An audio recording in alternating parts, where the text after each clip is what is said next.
Right, I hope you've had a good December, whether that was a break or busy doing whatever it is that you do. A bit of a rest, some family time, switching off. As you know, I was away in Canada for a while, doing shows, lots of travel. And it's funny what happens when you step away from the day-to-day noise. You start to see things clearer. But I'm back. It's 2026 and this is the year where a lot of people say, this is my year. But only a handful of people actually change how they work. And it's not because they're lazy. It's not because they're not talented, but it is because they're busy doing everything and progressing nowhere. After 20 odd years in business, performing, running events, working with brands, I've noticed one simple thing. The people who grow aren't necessarily the people who work harder. They're the ones that are more focused. So here's something I want you to do, to actually do, not just nod along, but I want you to grab a piece of paper and not your phone, actual pen and paper.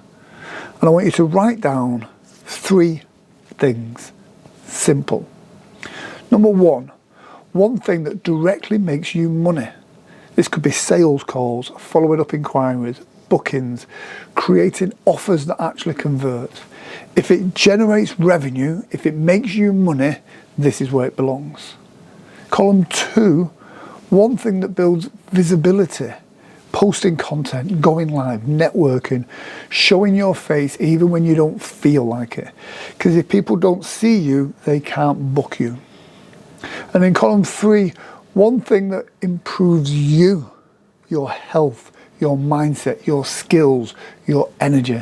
Because a burnt out version of you does not grow anything.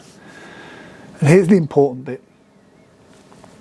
If something that you're doing now doesn't move one of these 3 things forward, it's just a distraction.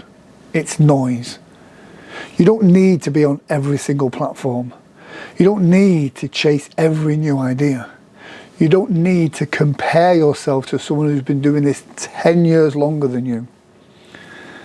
Being on tour in Canada reminded me of that. Big distances, long drives, time to think. Progress comes from doing the basics consistently, not constantly reinventing the wheel. So this week, not next month, not when it calms down, this week, I want you to do one small thing in each of those 3 areas. Small steps done daily beat big plans that never happen. 2026 doesn't need to be louder. You don't need to work harder. It doesn't need to be shinier. It just needs focus. Let's grow.